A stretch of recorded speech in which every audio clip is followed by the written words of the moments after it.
کہ وہ اپنے گھر میں دو رنگی اختیار کر لے. باہر وہ بن سنور کے چلا جاتا ہے لیکن گھر میں اس کی حیثیت محفوظ ہوتی ہے. گھر سے مراد خاندان اس کا ایک بڑا یونٹ ہے. گھر کا مطلب صرف 2 کمرے کا مکان تو نہیں ہوتا. خاندان سے بھی تو کوئی چیز پوشیدہ نہیں ہوتی. اس کا بیک گراؤنڈ، اس کا تسلسل، اس کا پس منظر، سب چیزوں سے وہ واقف.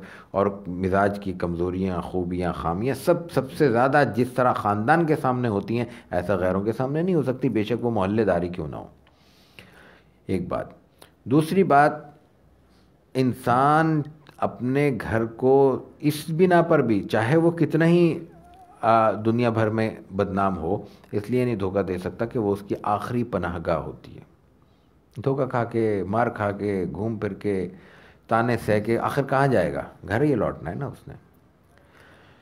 تو بنیادی چیز انسان کی پناہ گاہ اور اس سے رابطہ اور تعلق ہے، جس کو مثبت معنی میں استعمال کیا جا سکتا ہے. تو اس طرح کہ یہ کہا جا سکتا ہے کہ اگر ایک شخص کوئی بات اپنے گھر سے شروع کر رہا ہے، کسی کام کا آغاز اپنے گھر سے کر رہا ہے، اور اس کام کے بارے میں لوگوں میں تردد ہے کہ یہ اچھا کام ہے یا نہیں ہے، لوگوں کو کنفرم نہیں ہے کہ یہ کام اچھا ہے یا برا ہے، لیکن وہ شروع گھر سے کر رہا ہے، تو دیکھنے والوں کو یہ احساس ہوگا کہ کم از کم یہ اپنی رائے میں مخلص ہے. اگر مخلص نہ ہوتا تو کم از کم اپنے گھر والوں کو اس طرف نہ لے کے جاتا.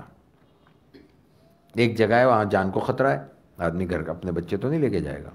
ایک جگہ ہے جہاں مال کا خطرہ ہے، اپنے گھر والوں کو تو نہیں لے کے جائے گا. ایک جگہ ہے جہاں پہ محسوس ہوتا ہے کہ اس میں جانے سے کوئی نقصان ہو سکتا ہے، کوئی خطرات ہو سکتے ہیں، کوئی بگڑ سکتا ہے، کوئی مسائل ہو سکتے ہیں. انسان اپنے گھر والوں پہ تجربہ کرے گا؟ نہیں کرے گا. تو اللہ تعالیٰ نے پہلی بات تو یہ کی کہ یہاں گھر سے شروع کر کے ایک پیغام، مثبت پیغام چلا جائے کہ اگر اس میں کوئی غلطی ہوتی، اگر اس میں کوئی ضرر ہوتا، نقصان کا اندیشہ ہوتا، تو گھر سے دعوت شروع نہ کی جاتی. دوسری بات یہ کہ جو جس قدر قریب ہوگا اسی قدر اس کا حق بھی زیادہ ہوگا. جو جس قدر رشتے میں قریب ہے، اسلام کا اصول یہی ہے. کفالت کہاں سے شروع ہوتی ہے؟ قریبی رشتے سے ہوتی ہے. اگر کفیل موجود ہے، اس کا کفالت کرنے والا، خرچہ اٹھانے والا، تو دوسرے دور کے رشتہ داروں کو اس کی ذمہ داری نہیں دی جاتی. قریبی رشتہ دار سرے سے موجود نہ ہوں یا وہ کفالت کرنے کی ذمہ داری اٹھا نہ سکتے ہوں، مالی طور پہ کمزور ہوں، پھر دوسرے رشتہ داروں کو حکم دیا جاتا ہے کہ وہ اس کی کفالت کریں. تو قریبی ترین رشتہ داروں کا حق یہی ہے کہ وہ مل جل کر رہیں اور ایک دوسرے کا حق ادا کریں. اس حق میں یہ بھی شامل ہے کہ ان کے ایمان اور ان کے دین اور ان کے مستقبل اور ان کی آخرت کی فکر کی جائے، اور ان کو سیدھے راہ کی تلقین کی جائے اور سیدھے راہ کی طرف ان کو لے جایا جائے. تیسری بات یہ ہے کہ ان قریبی رشتہ داروں کو اگر اس کسی بھی نیک کام میں شریک کر لیا جائے تو اس سے انسان کو ویسے بھی مورل سپورٹ بھی ملتی ہے، اخلاقی طور پر بھی وہ مضبوط ہو جاتا ہے کہ میں تنہا نہیں ہوں، میرے دست و بازو میرے خاندان میں موجود ہیں، میرے رشتہ دار. دیکھیں یہ تو عام جنرل بات ہے نا. قبائل میں، قبائلی نظام میں انسان اپنی طاقت پر، اپنے بلبوتے پر، اپنے بازو پر کم اتراتا ہے، اپنے قبیلے کی طاقت پر زیادہ اتراتا ہے، اپنے قوم، اپنی برادری کی طاقت پر زیادہ اتراتا ہے کہ میرے ساتھ تو 10 آدمی لڑنے والے موجود ہیں یا 1000 جتھے بردار موجود ہیں جن کے پاس طاقت ہے، قوت ہے، اسلحہ ہے. تو یہ خاندان کے قریبی رشتہ داروں کی ساتھ دینے کی حکمت ہے، جس کی وجہ سے رسول اللہ صلی اللہ علیہ وسلم کو یہ حکم دیا گیا قرآن حکیم کی صورت میں کہ اپنے قریب اعزہ سے اسلام کی دعوت کا سلسلہ شروع کیا جائے. رسول اللہ صلی اللہ علیہ وسلم نے آغاز کیا، اس کی 2 خطبے آپ کے سامنے پیش کیے گئے. دعوت کا سلسلہ شروع ہوا تو رسول اللہ اس دعوت کی سب سے بڑی زد جو پڑتی ہے وہ قریش پر پڑتی ہے. قریش پر اس لیے پڑتی ہے کہ قریش کا بنیادی مزاج بت پرستی ہے، اور بت پرستی شرک، اور شرک کی مختلف قسمیں کل ہم پیش کر چکے ہیں، ان کے مزاج کا حصہ ہے، ان کے کلچر کا حصہ ہے. یعنی وہ توہم پرستی ہے تو وہ بھی شرک کی کیفیت ہے، فال ہے تو وہ بھی ان کی شرک کی کیفیت ہے، براہ راست بت پرستی ہے تو خالص شرک ہے. اس کیفیت میں جناب رسول اللہ صلی اللہ علیہ وسلم جب کہتے ہیں کہ لا الہ الا اللہ محمد الرسول اللہ، تو اس کا مفہوم ہے کہ تمام ہر نوعیت کے، ہر انداز کے شرک کی ہر کیفیت ختم کر دی جائے اور اس سے اپنا پیچھے چھڑا لیا جائے، یہ ان کو براہ راست ان کے مزاج پہ اور ان کے خاندان پہ زد تھی۔ اور کل ہی ہم نے ایک جملہ یہ بھی عرض کیا تھا کہ انسان کا ذہن اگر کچا ہو اور اس پہ کوئی چیز جما دی جائے تو پھر وہ تا قیامت تا حیات وہ پیچھا نہیں چھوڑتی۔ عرب کچی سلیٹ کی طرح تھے، کیونکہ وہاں کوئی فکری، کوئی علمی، کوئی تحریک موجود ہی نہیں تھی۔ اس سے پہلے کوئی لکھنے کا، پڑھنے کا مزاج ہی نہیں تھا، اور نہ کوئی بڑا حکومت ان پہ حکمرانی کر سکی تھی۔ اس کے نتیجے میں جو کچھ ان کے ذہنوں میں بٹھا دیا گیا وہ بیٹھ گیا اور جم گیا، جس کو وہ قرآن کہتا ہے ما وجدنا علیہ آباءنا۔ جو خاندان پرانے روایت رواج خاندانوں سے، باپ دادا سے چلے آ رہے ہیں، اس پہ وہ پختہ ہیں، اور اس سے وہ اس قدر پختہ ہیں کہ ہٹنے کو تیار نہیں ہیں۔ وہ دیکھتے آ رہے ہیں کہ شرک ہو رہا ہے، براہ راست بت پرستی ہو رہی ہے، اور فالیں نکالی جا رہی ہیں، کہانت ہو رہی ہے۔ اس کیفیت میں کہا جا رہا ہے کہ یہ سب غلط ہے، ایک اللہ کو مانو، ایک اللہ کے حضور سجدہ ریز ہو، ایک اللہ کے حضور دعاؤں کے لیے ہاتھ پھیلاؤ۔ تو وہ ان کے لیے قبول کرنا ممکن ہی نہیں تھا، ان کے لیے بہت بڑا جھٹکا تھا۔ اور انسان کو جب کوئی جھٹکا ملتا ہے تو پھر اس کا نتیجہ کیا ہوگا؟ وہ ظاہر ہے کہ وہ ٹکراؤ کی کیفیت پہ آئے گا، مخالفت پہ آئے گا، راستہ روکنے کی کوشش کرے گا۔ یہ ہیں وہ وجوہات جس کی بنیاد پر قریش نے رسول اللہ صلی اللہ علیہ وسلم کا راستہ روکا۔ اور سب سے پہلے انہوں نے یہ کیا کہ ابو طالب کے پاس آئے اور کہا کہ بھئی یہ تمہارا بھتیجا ہے، تم اس کے سرپرست ہو، اس کو روکو۔ انہوں نے سمجھا بجھا کے رخصت کر دیا۔ پھر دوبارہ آئے، پھر انہوں نے کچھ کہا تو انہوں نے ذرا سخت لہجہ اختیار کیا ابو طالب نے، پھر ان کو رخصت کر دیا۔ لیکن دوسری بار جب وہ گئے تو ابو طالب کو احساس ہوا کہ کہیں یہ کوئی مخالفت نہ کھڑی کر دیں، کوئی بڑے مسائل نہ پیدا ہو جائیں۔ انہوں نے رسول اللہ صلی اللہ علیہ وسلم کو کہا کہ یہ لوگ سب آئے تھے اور انہوں نے بڑا مجھے سخت کہا ہے، مجھے آپ کے بارے میں فلاں فلاں مسائل ہوئے ہیں، باتیں کی ہیں، تو مجھ پہ اتنا بوجھ نہ ڈالو کہ میں اٹھا نہ سکوں۔ رسول اللہ صلی اللہ علیہ وسلم کو اس وقت یہ خیال ہوا کہ شاید ابو طالب میری وجہ سے متاثر ہیں اور یہ میری حمایت سے دستبردار ہونا چاہتے ہیں۔ اس وقت رسول اللہ صلی اللہ علیہ وسلم نے جو جملہ بولا ہے، بے سر و سامانی کی کیفیت میں جب آخری پناہ ہے آپ کے چچا کا سہارا دنیاوی اعتبار سے، اور چند صحابہ ہیں جو آپ کے ساتھ شریک ہیں، ظاہر ہے کہ وہ اس کیفیت میں نہیں ہیں کہ وہ مکے میں کوئی بڑی قوت بن سکیں اور بڑے کسی ظلم کے مقابلے، کسی رکاوٹ کے مقابلے میں پناہ ثابت ہو سکیں یا اس کا مقابلہ کر سکیں۔ لیکن اس کے باوجود رسول اللہ صلی اللہ علیہ وسلم نے عزم کی بلند ترین مثال پیش کرتے ہوئے آپ نے کہا کہ چچا یہ مجھے روکنے آئے تھے قریش والے، اگر یہ میرے سیدھے داہنے ہاتھ پہ سورج اور بائیں ہاتھ پہ چاند بھی لا کے آسمان سے رکھ دیں، میں تب بھی اپنے اس فریضے سے دستبردار نہیں ہوں گا۔ دو ہی صورتیں ہیں، یا تو خدا کا دین غالب ہو جائے گا، شرک و بت پرستی ختم ہو جائے گی، اور یا پھر میں اس راستے میں کام آ جاؤں گا۔ تیسری کوئی صورت نہیں ہے پیچھے ہٹنے کی۔ رسول اللہ صلی اللہ علیہ وسلم کے عزم کی اتنی بلندی دیکھ کر ابو طالب نے کہا تم جو چاہو کرو، میں ان کو سنبھال لوں گا۔ یعنی ان کے اندر بھی ایک توانائی آئی، ان کو بھی انرجی محسوس ہوئی۔ انہوں نے کہا کہ اس موقع پہ چھوڑنا مناسب نہیں ہے، اور اس کے بعد پھر رسول اللہ صلی اللہ علیہ وسلم نے اپنا سلسلہ شروع کیا۔ تیسری بار پھر آتے ہیں اور بڑی عجیب و غریب پیشکش لے کے آتے ہیں۔ بیچارے اپنی طور پہ کوشش کر رہے ہیں کہ کسی طرح وہ رسول اللہ صلی اللہ علیہ وسلم کا راستہ روک دیں۔ ان کو اندازہ ہی نہیں ہے کہ یہ کون سی طاقت ہے، کون سا پیغام ہے، اس پیغام کے پیچھے اسپرٹ کیا ہے، اس کو انرجی مل کہاں سے رہی ہے۔ تو وہ یہ کرتے ہیں کہ قریش کے ابو طالب کے پاس آتے ہیں، اور عمارہ بن ولید کوئی نوجوان ہے قریش کا، خوبصورت ہے، حسین و جمیل ہے، طاقتور ہے، مضبوط ہے، دانا ہے، اس کو لے کے آتے ہیں کہ بھئی یہ محمد تمہارے بیٹوں کی طرح ہے نا، ایسا کرو یہ ہمیں دے دو، یعنی خدا نخواستہ لے کے ہم مار ڈالیں، عمارہ کو اپنا بیٹا بنا لو۔ ابو طالب کہنے لگے بڑی عجیب و غریب بات کر رہے ہو تم، میں اپنا پلا پلایا بیٹا تو تمہیں مارنے کے لیے دے دوں اور تمہارے پلے ہوئے بیٹے کو پالنے لگوں، یہ نہیں ہو سکتا۔ اس موقع پر موتم بن عدی نے کہا کہ یہ ایک راستہ نکالا تھا ہم نے، ایک منصفانہ رائے پیش کی تھی کہ مسئلہ حل ہو جائے، اگر آپ اس کو قبول نہیں کر رہے تو پھر ظاہر ہے کہ معاملہ حل نہیں ہوگا۔ تو اس وقت ابو طالب غصے میں آتے ہیں اور موتم کو کہتے ہیں کہ یہ تمہاری شرارت معلوم ہوتی ہے، تم ہی لگتا ہے ان کو بھڑکا کے میرے خلاف لائے ہو، جو چاہو کر سکتے ہو، جو کر گزرو، میں تمہارے ساتھ نہیں دے سکتا۔ اس کے بعد پھر مظالم کا سلسلہ بڑھ گیا۔ مظالم کو جب ہم بیان کرتے ہیں، کل سے ہماری پریکٹس یہ رہی ہے کہ سیرت کے حوالے سے کچھ کمزور باتیں یا کچھ غلط فہمیاں جو اب عام طور پہ مشہور ہو گئی ہیں، ہم ان کی طرف بھی ہلکی ہلکی توجہ دلا رہے ہیں۔ ایک غلط فہمی یہاں پہ بھی ہے، عام طور پہ بیان کرتے ہوئے ہم یہ کہہ دیتے ہیں، لکھتے ہوئے بھی اور بولتے ہوئے بھی، کہ قریش کے مظالم کمزور لوگوں پر تھے۔ ایسا نہیں ہے۔ قریش کے مظالم کا تعلق کمزور اور طاقتور سے نہیں تھا، وہ خود طاقتور تھے، خود اس پوزیشن میں تھے کہ وہ حملہ کر سکیں، مار سکیں، ظلم کر سکیں، تشدد کر سکیں، تو ان کا ہدف ہر کلمہ گو تھا، چاہے وہ کمزور ہو یا طاقتور ہو، معزز ہو یا غلام ہو۔ تو دیکھیے ان کے جو مظالم ہیں ان میں کوئی ایک شخص نہیں ہے، ہر نوعیت کے افراد ہیں اور ہر طرح کے ذی حیثیت لوگ بھی موجود ہیں۔ رسول اللہ صلی اللہ علیہ وسلم اس میں سر فہرست ہیں۔ نہ صرف یہ کہ سر فہرست ہیں، بلکہ رسول اللہ صلی اللہ علیہ وسلم کے اپنے الفاظ مبارک ہیں۔ آپ کہتے ہیں کہ اللہ کے راستے میں جتنا مجھ پر تشدد ہوا ہے، جتنا ظلم میں کیا ہے، اتنا کسی کو اللہ کے راستے میں نہیں ستایا گیا۔ یہ خود جناب رسول اللہ صلی اللہ علیہ وسلم کا معاملہ ہے۔ آپ سے بڑا معزز کون تھا مکے میں؟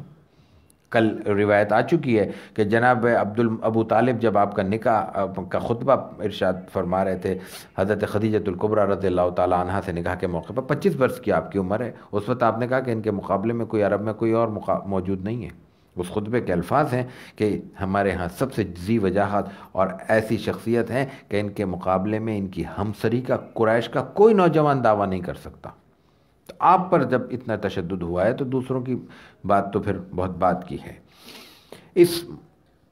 اس تشدد میں بڑے صحابہ، معزز ترین صحابہ بھی اس میں شامل ہیں اور ان پر تشدد ہوا ہے۔ یعنی عام طور پہ ہم بیان کرتے ہیں کہ حضرت بلال پہ ہوا ہے، خباب ابن ارد پہ ہوا ہے، وغیرہ وغیرہ، لیکن حضرت عمار پہ ہوا ہے، خود حضرت ابوبکر صدیق رضی اللہ تعالیٰ عنہ پہ انتہائی تشدد ہوا ہے۔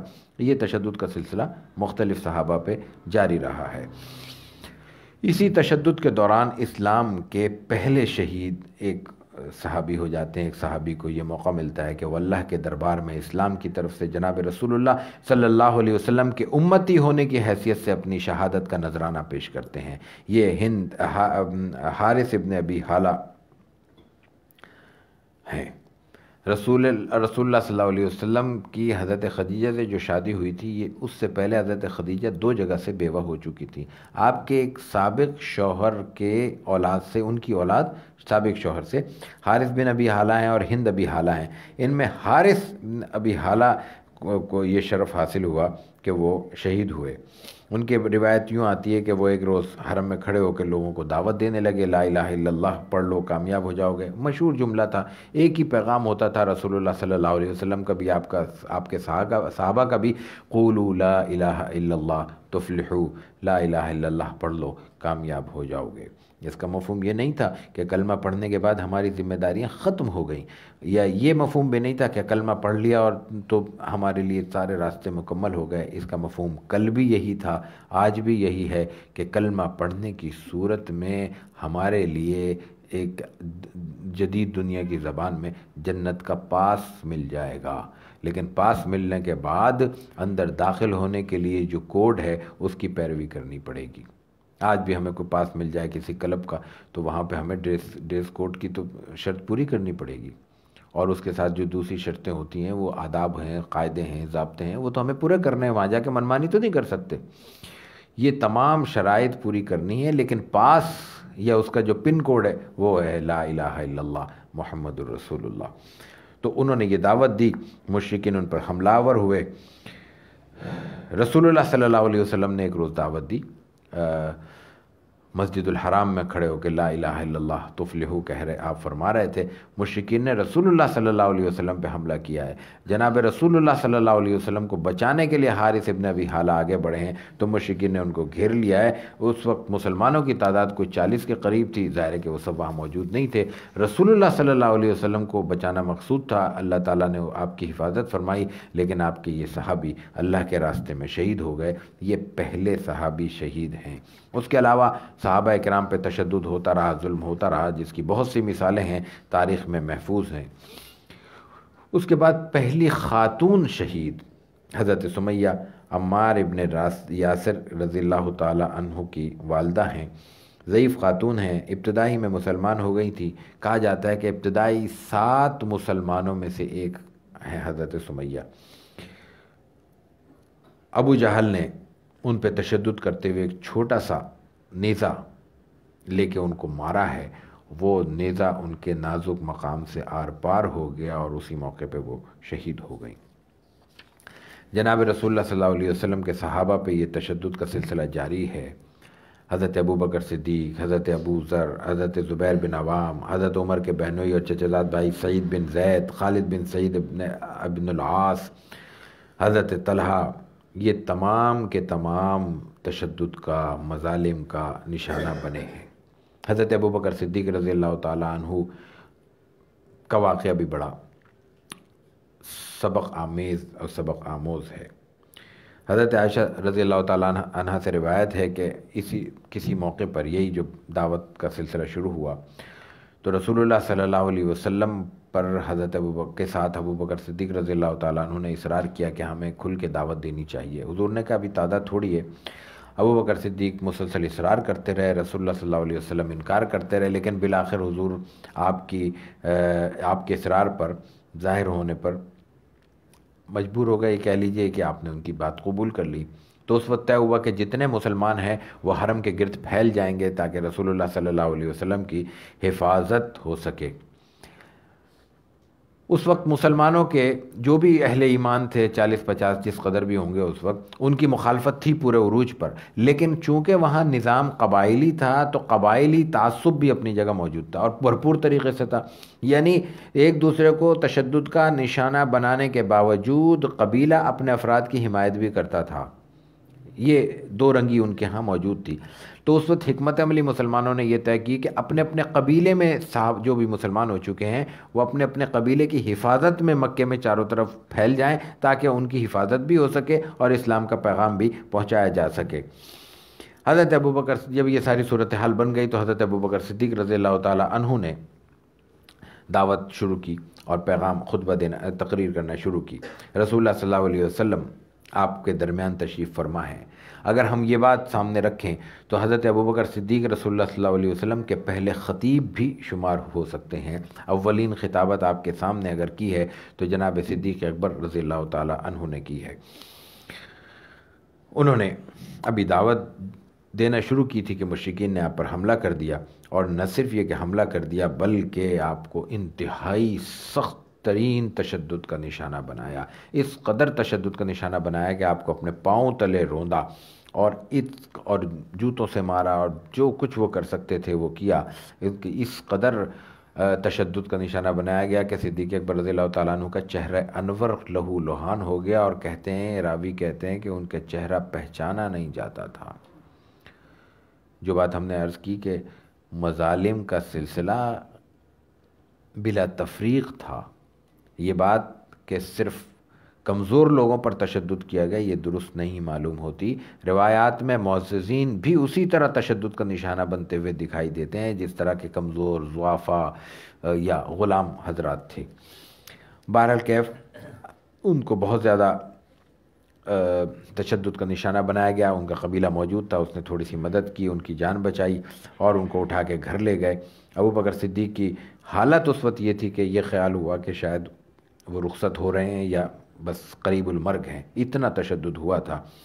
اور اس میں تشدد کرنے والوں میں عتبہ بن ربیعہ زیادہ پیش تھا. تو ان کا جو قبیلہ تھا بنو تیم، اس نے اپنی قبائلی تعصب میں، عصبیت میں یہ اعلان کیا کہ اگر ابو بکر کو کچھ ہوا تو ہم اس کو قتل کر دیں گے. اتنا معاملہ خراب ہو چکا تھا. بہرحال جو اصل قصے کی جو اہمیت ہے وہ آگے آ رہی ہے. رسول اللہ صلی اللہ علیہ وسلم کو علم ہے، ان کو وہاں پہ لے جایا جاتا ہے، وہ گھر چلے جاتے ہیں. حضرت ابوبکر صدیق کو گھر منتقل کر دیا جاتا ہے. ظاہر ہے اتنے تشدد کے بعد وہ بے ہوش ہیں یا نیم بے ہوشی کے عالم میں ہیں. جب ان کو ہوش آتا ہے تو حضور کی خیریت معلوم کرتے ہیں. سب ملامت کرتے ہیں کہ ان کی وجہ سے تو تم اس حال میں، کیونکہ وہ تو قبیلہ ہے نا ان کا، وہ تو اہل ایمان نہیں ہے اس وقت، وہ تو اپنی قبائلی عصبیت میں ان کے ساتھ ہیں. تو وہ کہتے ہیں کہ ان کی وجہ سے تو تم اس حال میں پہنچے ہو، پھر ذکر کرتے ہو. وہ کہتے ہیں نہیں، آپ کی خیریت معلوم کیجیے۔ اس وقت معاملہ یہ ہے کہ رسول اللہ صلی اللہ علیہ وسلم بھی کسی خفیہ مقام پر ہیں تاکہ ان پر تشدد نہ ہو سکے، تو ابو بکر صدیق کے گرد جو لوگ بیٹھے ہیں وہ ان کے قبیلے والے ہیں، ان میں اہل ایمان نہیں ہیں، تو ان کو حضور کی صحیح لوکیشن معلوم نہیں ہو رہی ہے کہ آپ کہاں پہ قیام فرما ہیں۔ بالآخر ابو بکر صدیق نے خود کہا کہ آپ ام جمیل کے پاس جائیے، ان سے معلوم کیجئے کہ رسول اللہ صلی اللہ علیہ وسلم کہاں ہیں، میرا نام لیں گی تو وہ آپ کو بتا دیں گی۔ ام جمیل حضرت عمر رضی اللہ تعالیٰ عنہ کی بہن ہے اور سابقون الاولون میں سے ہیں، جیسا کہ آگے بھی ذکر آئے گا ان کا۔ وہاں ان کے رسول اللہ صلی اللہ علیہ وسلم کی خبر اور خبرگیری کرنے اور ان کی خیریت معلوم کرنے کے لیے حضرت ابوبکر کی صدیق کی والدہ ام جمیل کے پاس جاتی ہیں۔ انہوں نے خیریت معلوم کی ام جمیل سے۔ ام جمیل نے کہا نہ میں محمد کو جانتی ہوں نہ آپ کے بیٹے کو جانتی ہوں، ہاں یہ ضرور ہے کہ چونکہ میرا نام لے کے انہوں نے بھیجا ہے تو میں آپ کے ساتھ وہاں چلتی ہوں۔ یعنی انہوں نے احتیاط کا دامن کو ترجیح دیتے ہوئے آپ نے حضرت ابوبکر صدیق کی والدہ کے سامنے بھی رسول اللہ صلی اللہ علیہ وسلم کی خیریت بیان نہیں کی، تاکہ ان کی لوکیشن یا ان کی خیریت کے بارے میں علم نہ ہو سکے، اس لیے کہ یہ اسلام میں نہیں آئی ہیں، ابھی دائرے میں اسلام میں نہیں ہیں، مسلمان نہیں ہیں۔ لیکن ابوبکر صدیق کے پاس آ گئی، ابوبکر صدیق کے پاس پہنچی، انہوں نے تکلیف میں ابوبکر صدیق رضی اللہ تعالیٰ عنہ کو تکلیف میں دیکھا تو وہ غصے میں آ گئی۔ انہوں نے کہا جن لوگوں نے یہ کیا ہے وہ بڑے گناہگار ہیں، فاسق و فاجر ہیں، اور اللہ ان کا ضرور انتقام لے گا۔ ابوبکر صدیق نے اس وقت کیا کہا کہ حضور کا کیا حال ہے؟ ام جمیل نے کہا کہ آپ کی والدہ سن رہی ہیں۔ انہوں نے کہا یہ قابل اعتماد ہیں، ان کے سامنے بیان کر دو، ان سے کوئی اندیشہ نہیں۔ تو انہوں نے کہا کہ حضور خیریت سے ہیں۔ انہوں نے کہا کہاں ہیں؟ تو انہوں نے کہا وہ دار ارقم میں ہے۔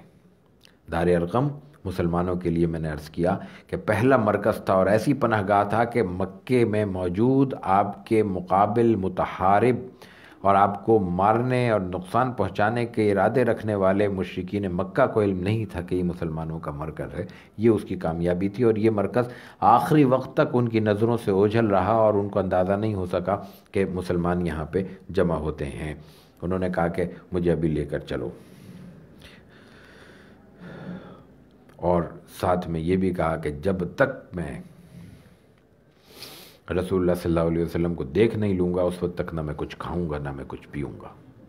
کس قدر تشدد ہے، کس قدر ظلم ہے، کس قدر تکلیف ہے کہ آپ کی جان تک کی بچنے کے امکان نہیں رہتے، اس وقت بھی رسول اللہ صلی اللہ علیہ وسلم سے تعلق کا یہ عالم ہے۔ آپ کہتے ہیں کہ جب تک میں آپ کو دیکھ نہیں لوں گا اس وقت تک نہ میں کھاؤں گا اور نہ میں پیوں گا۔ آپ کو وہاں لے جایا گیا پکڑ کے، حضور نے آپ کو دیکھتے ہی آپ پہ جھک گئے، آپ کو بوسہ دیا اور ان پہ رقت طاری ہو گئی۔ اور اس وقت رسول اللہ صلی اللہ علیہ وسلم سے حضرت ابوبکر صدیق نے اپنے والدہ کے ایمان کے لیے دعا کروائی، حضور نے دعا کی تو وہ مسلمان ہو گئی۔ یہ رسول اللہ صلی اللہ علیہ وسلم کے ساتھ آپ کے ساتھی ابوبکر صدیق رضی اللہ تعالیٰ عنہ پہ تشدد کی ایک مثال ہے۔ یہ مثال ہم نے صرف اسی لیے پیش کی تاکہ اندازہ ہو سکے کہ یہ تشدد کس کس نے کہاں کہاں کس کس درجے میں برداشت کیا ہے۔ مسلمانوں پہ یہ تشدد کا سلسلہ جاری ہے۔ اسی دوران حج کا موسم آ جاتا ہے، موسم حج کا سیزن، یہ عربوں کا عام اصطلاح ہے۔ حج آپ جانتے ہیں کہ حضرت ابراہیم کے زمانے سے وہاں روایت چلی آ رہی ہے، کل بھی اس پہ بات ہوئی ہے۔ حج کے موسم میں چاروں جانب سے مسلمان وہاں حج کرنے والے عرب وہاں پہ آتے تھے، مکہ مکرمہ اور بیت اللہ کے وہی ارکان جو تقریباً آج حج میں ادا کیے جاتے ہیں وہ اپنے انداز میں کیا کرتے تھے، یعنی منی بھی جاتے تھے، مزدلفہ بھی جاتے تھے، عرفہ بھی جاتے تھے، بیت اللہ کا طواف بھی ہوتا تھا، قربانی بھی ہوتی تھی۔ یہ تمام ارکان ہیں، یہ اس وقت سے چلا آ رہا ہے۔ اس موسم میں مکہ کے کچھ مشرکین کو یہ اندیشہ ہوا کہ آپ صلی اللہ علیہ وسلم تک آپ کا پیغام ان قبائل تک پہنچے گا تو ہمارا یہ محدود سا سلسلہ مسلمانوں کا ہمارے دائرے میں یہ تو عام ہو جائے گا، پورے عرب تک آپ کی دعوت پہنچ جائے گی، تو اب اس کو روکا جائے۔ روکا کیسے جائے؟ انہوں نے مشورہ کیا، بالآخر یہ طے ہوا کہ آپ کی گفتگو ایسی ہے جس میں ایک کشش ہے، چارم ہے، دلچسپی ہے، لوگ آپ کی گفتگو سن کے مسحور ہو جاتے ہیں، تو آپ کو ساحر مشہور کر دیا جائے۔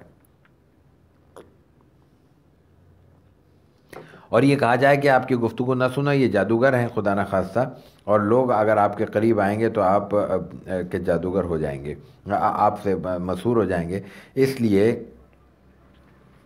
آپ کی گفتگو آپ کے قریب نہ جائیں۔ اللہ کا اپنا نظام ہے۔ ایک تو قرآن حکیم کی ایک آیت ہے وَمَكَرُوا وَمَكَرَ اللَّهُ وَاللَّهُ خَيْرُ الْمَاكِرِينَ۔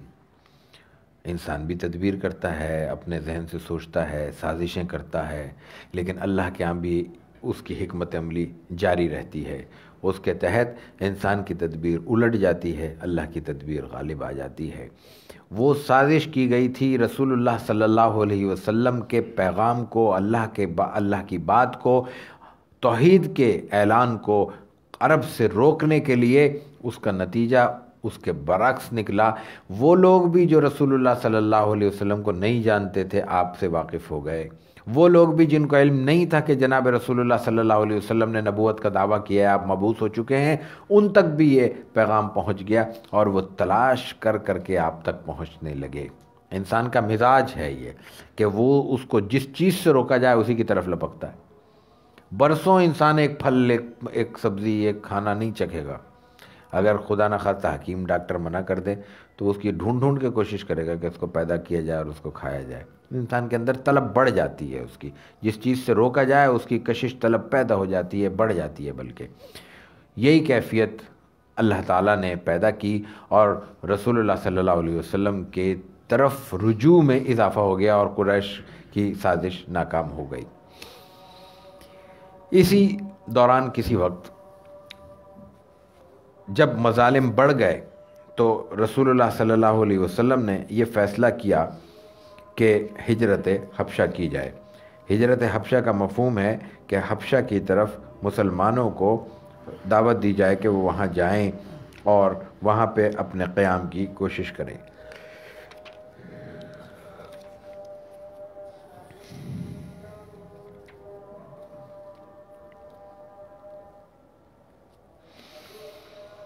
ہجرت حبشہ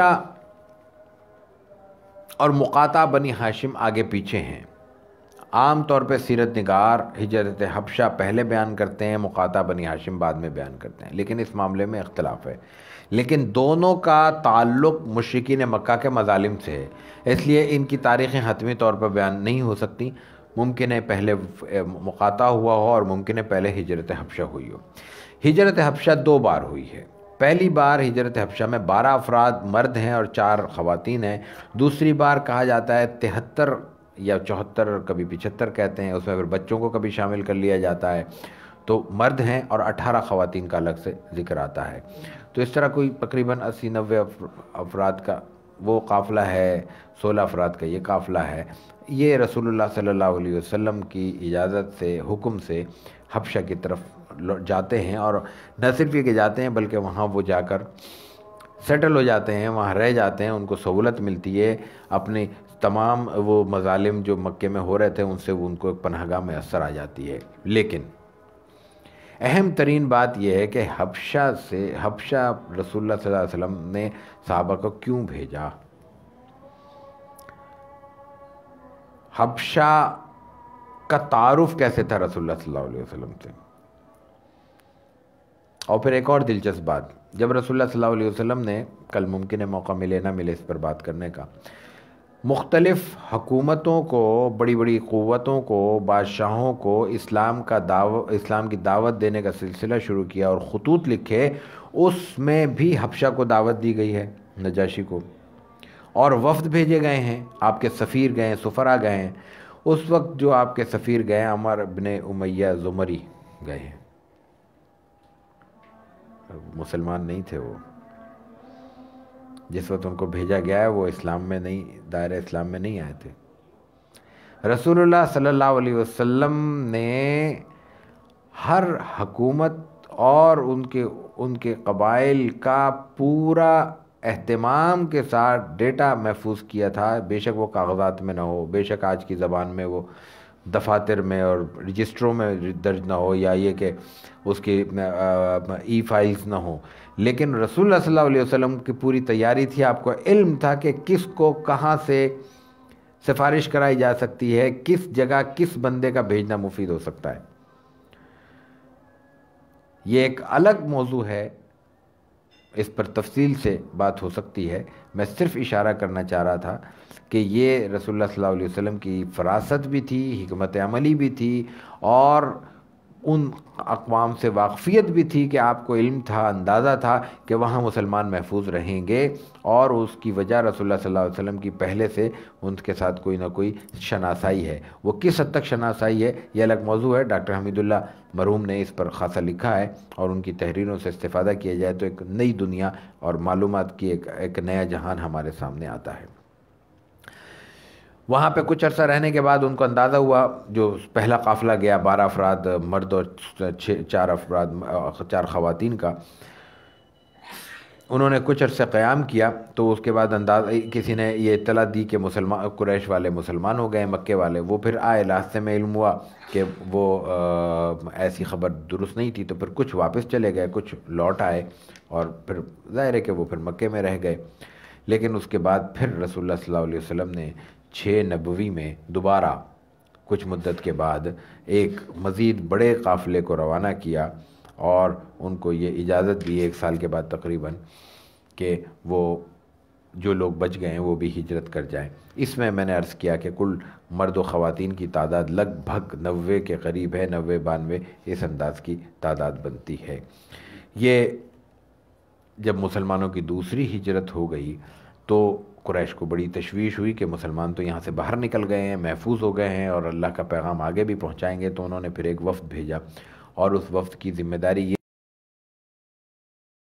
نجاشی ہو، فرعون کا لفظ آتا ہے ہمارے سامنے، قیصر کا لفظ آتا ہے، کسریٰ کا لفظ آتا ہے.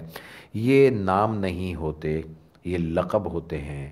مصر کے بادشاہ کو فرعون کہا جاتا تھا، روم کے بادشاہ کا لقب ہرقل تھا، ایران کے بادشاہ کا، ایران کی جو پوری سلطنت تھی، بڑی سلطنت تھی، اس کا نام کسریٰ تھا. اسی طرح حبشہ کے بادشاہ کو، جو ایک روم کے ماتحت تھی، اس کو الگ سے ایک ریاست کے اختیار بھی حاصل تھا، اس کو نجاشی کہا جاتا تھا. تو نجاشی کے دربار میں انہوں نے اپنا ایک وفد بھیجا. انہوں نے کہا کہ یہ ہمارے بھگوڑے ہیں، یہ لفظ استعمال کیا کہ یہ ہمارے یہاں سے بھاگ کے آئے ہیں، یہ ہمارے مطلب مجرم ہیں، ان کو ہمارے حوالے کیا جائے. وہ بادشاہ تھا، ایک ظاہر ہے کہ صاحب فہم و فراست تھا. اس نے کہا کہ ایک طرف کی بات سن کر تو میں کوئی فیصلہ نہیں کر سکتا، پہلے ان کی سنوں گا. تو انہوں نے مسلمانوں کو بلایا کہ بھئی تم اپنی بات کرو. حضرت جعفر ابن ابو طالب کے صاحبزادے مسلمانوں کی طرف سے یہ مقرر ہوئے کہ مسلمانوں کا پیغام ان تک پہنچائیں. اب آپ دیکھیے بالکل ابتدائی دور کے مسلمان ہیں، 5ویں صدی میں تو وہ ہجرت کر جاتے ہیں. لیکن قدرتی عرب فراست جس کی وجہ سے اللہ کے رسول صلی اللہ علیہ وسلم کو اللہ تعالیٰ نے مبعوث کیا تھا، وہ آپ دیکھیے کہ لکھنا پڑھنا نہیں جانتے ہیں، تحریری کتابتی علم باہر کی قوموں سے ان کا تعلق نہیں ہے، دنیا کے نظریات ان پہ حاوی نہیں ہیں. اس کے باوجود اتنی فرصت ہے کہ ایک پڑھے لکھے دربار میں کھڑے ہو کے وہ ایک شخص جس کو بہت زیادہ ابھی موقع نہیں ملا، مسلمان ابھی اسٹیبلش نہیں ہوئے، لیکن کیا دیتے ہیں ان کے مزاج کے مطابق، ان کے ذہن کے مطابق، اپنی ضرورت کے مطابق ایک مختصر تقریر میں سارے پہلو سمیٹ لیتے ہیں. خطبہ کے میں الفاظ پیش کرنا چاہوں گا. وہ کہتے ہیں کہ بادشاہ ہم لوگ تو ایک جاہل قوم تھے، بتوں کو پوجتے تھے، مردار کھاتے تھے، بدکاریاں کرتے تھے، قطع رحمی کرتے تھے، رشتہ داروں کا حق مارتے تھے، ہمسایوں کو ستاتے تھے، ہم میں سے جو مضبوط ہوتا تھا وہ کمزور کو کھا جاتا تھا. کہ اللہ تعالیٰ نے ہمیں ایک نبی بھیجا جس کا خاندان، حسب نسب، شرافت، صداقت، امانت، دیانت، عفت، پاک دامنی، تقوی ہم واقف تھے. وہی بات فقط لبثت فیکم عمرا من قبلی، آپ کی زندگی ہمارے سامنے کھلی کتاب کی طرح تھی، ایک ایک چیز سے ہم واقف تھے. آپ نے، اور وہ آپ پہلے انبیاء کی طرح مبعوث ہوئے. وہ عیسائی تھا تو وہ پہلے انبیاء کا حوالہ دیا اس کے لیے کہ وہ پہلے انبیاء کی طرح مبعوث ہوئے، کوئی نئی چیز نہیں ہے، یہ تو انبیاء کا تسلسل چلا آ رہا ہے. اچھا جو عیسیٰ کو مانتا ہے وہ موسیٰ کو بھی مانتا ہے نا، وہ ابراہیم کو بھی مانتا ہے، وہ نوح کو بھی مانتا ہے. تو وہ اس کے سامنے لفظ استعمال کیا کہ پہلے انبیاء کی طرح مبعوث ہوئے. ان پر ایک فرشتہ وحی اور احکام الہی لے کر آتا ہے، تو عیسیٰ کی طرف بھی وحی لے کے آنے والا فرشتہ ہے، موسیٰ کی طرف بھی وحی لے کے آنے والا فرشتہ ہے. وہی فرشتہ لے کر آتا ہے، انہوں نے ہمیں اسلام کی دعوت دی، ایک خدا کی عبادت کا حکم دیا اور تاکید کی کہ خدا کے سوا تمام پتھروں اور بتوں کو پوجنا چھوڑ دو۔ آگے اب یہ بات تو ہے عقیدے کی، آگے عمل کی بات فرماتے ہیں، سچ بولیں، صلہ رحمی کریں، امانت ادا کریں، خون ریزی سے باز رہیں، یتیموں کا مال، والدین کے ساتھ حسن سلوک کریں، عہد کو پورا کریں، ہمساؤں کو تکلیف نہ دیں، حرام کاموں سے بچیں، جھوٹی گواہی اور پاک دامن سے باز رہیں، نماز پڑھیں، روزے رکھیں، زکوٰۃ دیں وغیرہ۔ یہ وہ تمام احکامات ہیں جو صرف اسلام کا خاصہ نہیں ہے، ہر مذہب اسی کی بنیاد پر قائم ہوتا ہے۔ عیسائیوں کا بھی یہی مذہب ہے، یہودیت کا بھی یہی مذہب ہے۔ کون سا مذہب ہے جو کہے گا جھوٹ بولو؟ کون سا مذہب ہے جو کہے گا بدکاری کرو؟ کون سا مذہب ہے جو کہے گا کہ والدین کی نافرمانی کرو؟ کوئی بھی نہیں کہہ سکتا۔ تو کامن تعلیمات کو بنیاد بنایا اسلام کا پیغام پہنچانے کے لیے۔ یہ ہے فہم و فراست۔ کوئی ایسی بات نہیں کی جو اس کو اچھمبے میں ڈالے، جو اس کو چونکا دے، بلکہ وہ بات کی جو اس کے دل کو لگے۔ اور آگے کیا فرمایا؟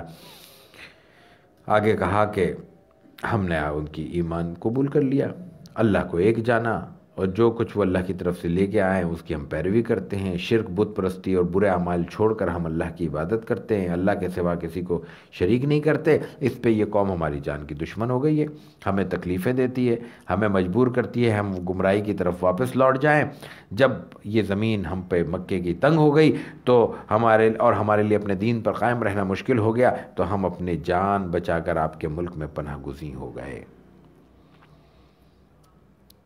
نجاشی نے اس کے بعد کہا کہ اچھا کچھ پڑھو، تم اپنا کلام پڑھو، تمہارے نبی پہ جو نازل ہوا ہے قرآن، اس کی کچھ تلاوت کرو۔ انہوں نے حضرت سورہ مریم کی ابتدائی آیتوں کی تلاوت کی۔ یہ دیکھیں فہم و فراست۔ وہ عیسائی ہے، حضرت مریم کو کہ مطلب اس کے تقدس کا قائل ہے، تو ان کو وہی سنایا کہ جو تقدس تمہارا عقیدہ ہے وہی ہمارا عقیدہ ہے۔ سورہ مریم کے ابتدائی رکوع دونوں پڑھ لیں، ان میں حضرت مریم کا تقدس کس طرح بیان ہوا ہے، قرآن کا بیان محفوظ ہے۔ تو اس پر کہتے ہیں کہ نجاشی پر وہ سن کے رقت طاری ہو گئی، آنکھوں سے آنسو جاری ہو گئے، اور اس نے کہا کہ خدا کی قسم یہ کلام اور انجیل دونوں ایک ہی منبع سے آئے ہیں، دونوں اللہ کا کلام ہے۔ اور کہا کہ وہ قریش کو کہا کہ تم واپس جاؤ، ان کی میں مظلوموں کے ساتھ ہوں، میں ان کو ہرگز واپس نہیں کروں گا۔ قریش کی طرف سے اس وقت عمر بن عاص وکیل تھے، وہ دوسرے دن پھر آئے اور انہوں نے کہا کہ یہ تو حضرت عیسیٰ کی شان میں بھی گستاخی کرتے ہیں۔ مشورہ کیا انہوں نے اور مسلمانوں کے عقائد پہ دیکھا کہ کیا چیز اٹریکٹ کر سکتی ہے بادشاہ کو، تو انہوں نے کہا کہ حضرت عیسیٰ کی بھی شان میں گستاخی کرتے ہیں، وہ کہتے ہیں وہ خدا کے ایک بندے تھے، تم تو ان کو خدا مانتے ہو، تم تو ان کی عبادت کرتے ہو، یہ کہتے ہیں خدا نہیں تھے، خدا کے بندے تھے۔ تو نجاشی نے پھر مسلمانوں کو بلوا لیا۔ نجاشی نے کہا تم لوگ عیسیٰ بن مریم کے بارے میں کیا رائے رکھتے ہو؟ انہوں نے کہا کہ وہ اللہ کی روح ہے، اس کا کلمہ ہے، قرآن کہتا ہے نا وہ پاک اور ستھری بطول کے فرزند ہیں، حضرت مریم پاک ہیں، ان کے جو تہمت لگائی وہ غلط ہے، ناجائز ہے، قرآن تو یہی کہتا ہے۔ نجاشی نے زمین سے ایک تنکا اٹھا کے کہا کہ خدا کی قسم تم نے جو کچھ کہا ہے حضرت عیسیٰ بن مریم کی حقیقت میں اس کے تنکے کے برابر بھی کوئی فرق نہیں ہے۔ اور اس کے بعد انہوں نے کہا کہ اس نے بادشاہ نے کہا کہ تم رہو، سکون سے رہو، کوئی تمہیں تنگ نہیں کرے گا، اگر کوئی تمہیں برا بھلا کہے گا تو میں اس پہ تاوان لگاؤں گا۔ اور اس کے بعد کہا کہ مجھے یہ پسند نہیں ہے کہ میں تمہیں ان کے حوالے کر دوں، خواہ یہ مجھے سونے کے پہاڑ کیوں نہ دے دیں، کتنا بڑا لالچ دے دیں، میں تمہیں ان کے حوالے نہیں کروں گا۔ اور پھر مزے کی بات، قریش جب آئے، جو دنیا بھر کا اصول ہے، ضابطہ ہے، بادشاہ کے لیے تحفے تحائف لے کر آئے تھے، اس نے کہا یہ سارے واپس کر دو، میں یہ تحائف قبول نہیں کرتا، یہ سب لوٹا دو ان کو اور ان کو بھگا دو۔ چنانچہ وہ وہاں سے بے آبرو ہو کر یا ناکام ہو کر واپس لوٹے۔ اس کی کچھ مدت کے بعد حضرت حمزہ رضی اللہ تعالیٰ عنہ اسلام لاتے ہیں، اور اس کے فوراً بعد حضرت عمر فاروق رضی اللہ تعالیٰ عنہ بھی دائرہ اسلام میں داخل ہو جاتے ہیں۔ ان دو حضرات کا دائرہ اسلام میں داخل ہو جانا مسلمانوں کے لیے ایک بہت بڑی تقویت تھی، بہت بڑی خبر تھی، اور دونوں کے اسلام لانے کے واقعات بھی بڑے اہم ہیں ہمارے لیے، اور اللہ تعالیٰ کی تکوین اور اللہ تعالیٰ کی وہی وَمَكَرُوا وَمَكَرَ اللَّهُ کی مثال ہیں۔ حضرت حمزہ کا اسلام لانے کا واقعہ بڑا معروف ہے۔ وہ ایک نوجوان تھے، رسول اللہ صلی اللہ علیہ وسلم کے تقریباً ہم عمر تھے، اور اپنے کھیل کود میں مگن تھے۔ ایک جیسے مالدار آدمی ایک اپنی نوجوانی کے ترنگ میں اپنے شوق اور اپنے مشغلوں میں مصروف ہوتا ہے، وہی کیفیت حضرت حمزہ رضی اللہ تعالی عنہ کی تھی۔ نبوت کے بعد کسی موقع کا مرحلہ ہے، 7ویں 8ویں سال 6 سال کی بات ہے کہ ایک بار ابو جہل رسول اللہ صلی اللہ علیہ وسلم کے ساتھ گستاخی کے ساتھ پیش آیا، آپ کے ساتھ بدتمیزی کی اور آپ کو ناشائستہ کلمات کہے، حضور خاموشی کے ساتھ سنتے رہے۔ یہ خاموشی بھی بہت بڑی نعمت ہوتی ہے، رد عمل نہ دینا بھی بہت بڑی طاقت ہوتی ہے۔ ہم سمجھتے ہیں محض جواب دینا ہی قوت ہے اور طاقت ہے، اور جس کو ہم اپنی زبان میں کہتے ہیں دیکھا ہم نے چپ کرا دیا، منہ توڑ جواب دے دیا۔ چپ، دنیا میں کوئی چپ ہونے والا نہیں ہے۔ یہ منہ توڑ جواب جس کو ہم کہتے ہیں، یہ منہ توڑ جواب نہیں ہوتا، یہ وقتی طور پر ہمارے اپنے جذبات چونکہ نکل جاتے ہیں، ہمارے جذبات کی چونکہ نکاسی ہو جاتی ہے، اس لیے ہم اپنے ٹھنڈے ہونے کی وجہ سے سمجھتے ہیں کہ ہم نے بہت بڑا کارنامہ انجام دے دیا۔ اصل طاقت تو یہ ہے کہ وہ جو طاقت ہم اظہار کر کے اپنی ضائع کر رہے ہیں اس کو سیو رکھیں، قیمتی بنائیں، اس کو محفوظ کریں، اور محفوظ کرنے کے بعد اس کو انرجی میں تبدیل کر کے پھر کسی مثبت کام میں صرف کریں۔ رسول اللہ صلی اللہ علیہ وسلم کی خاموشی یہاں طاقت بن گئی، آپ نے کچھ نہیں کہا۔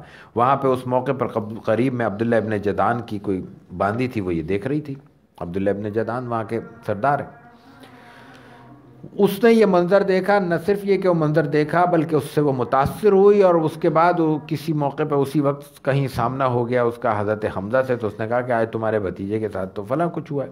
حضرت حمزہ رسول اللہ صلی اللہ علیہ وسلم کے تقریباً ہم عمر بھی ہیں اور چچا بھی ہیں۔ وہ سیدھے غصے میں آئے، اب قبیلہ ہے، قبائل ہے نا، قبائلی عصبیت موجود ہے، اللہ تعالیٰ اس کو استعمال کر کے اس کو ایک مثبت انرجی بنا دیتا ہے۔ وہ آتے ہیں اور غصے میں آتے ہیں، ابو جہل موجود ہے، اس کی تلاش میں حرم پہنچتے ہیں، وہ قریش کی جماعت میں بیٹھا ہوا ہے، وہ اپنے ہاتھ میں ان کے کمان ہے، وہ کمان اس زور سے اس کے سر پہ مارتے ہیں کہ اس کا سر پھٹ جاتا ہے، اور صرف سر نہیں پھٹتا بلکہ اس پہ روب بھی طاری ہو جاتا ہے۔ جب دوسرے اس کو بچانے کے لیے آگے بڑھتے ہیں تو ان کو روکتا ہے ابو جہل جیسا آدمی، کہتا ہے نہیں نہیں، واقعی آج میں نے اس کے بھتیجے کے ساتھ بہت کیا، اس کا حق بنتا ہے۔ حالانکہ مار کھانے کے بعد آدمی کہاں یہ سوچتا ہے، اللہ کی طرف سے روب اس پر طاری ہوا اور اس نے اپنی غلطی کا اعتراف کیا۔ یہ وہ ٹرننگ پوائنٹ تھا۔ انسان کی زندگی میں ایک موقع آتا ضرور ہے جب انسان کو اللہ تعالیٰ کھینچ کے لے آتا ہے، وہ ٹرننگ پوائنٹ تھا۔ اس وقت اس کے منہ سے یہ نکل گیا کہ تم محمد کو برا بھلا کہتے ہو، میں بھی اسی کے دین پر ہوں۔ مطلب اس کا یہ تھا کہ ان کو برا کہتے ہو نا، آؤ مجھے مارو، میرا مقابلہ کرو، میں بھی ان کے دین پہ ہوں، بولو کیا کہتے ہو۔ یہ جذبات، یہ کیفیت تھی، اور اس کا اظہار اس طرح ہوتا ہے کہ وہ اس بات کے موقع پہ پھر وہ حضور کے پاس آتے ہیں اور کہتے ہیں کہ مجھے ذرا دین کی کچھ تفصیلات تو بتا دو، میں نے جذبات میں کہہ تو دیا۔ تو رسول اللہ صلی اللہ علیہ وسلم نے ان کو واعظ و نصیحت کی، اللہ کا پیغام پہنچایا، جو اسلام لانے کے فائدے ہیں وہ بیان کیے، جو نقصانات ہیں وہ بیان کیے، اور بہرحال اللہ نے ایمان ڈال دیا اور وہ مسلمان ہو گئے، یعنی پختہ مسلمان ہو گئے۔ لیکن وہاں انہوں نے اپنے ایمان کا اظہار کر دیا، اعلان کر دیا۔ دائرے کے ایک نوجوان ہو، طاقتور ہو، سردار ہو، اور پھر قریش کا اتنا جری جوان ہو، اس کی کیفیت کا کیسے اندازہ نہیں ہوگا۔ یہ ایک واقعہ اسلام کا طرف دلچسپی کا بنا۔ دوسری طرف حضرت عمر فاروق رضی اللہ تعالیٰ عنہ کی طرف بھی اللہ کی رحمت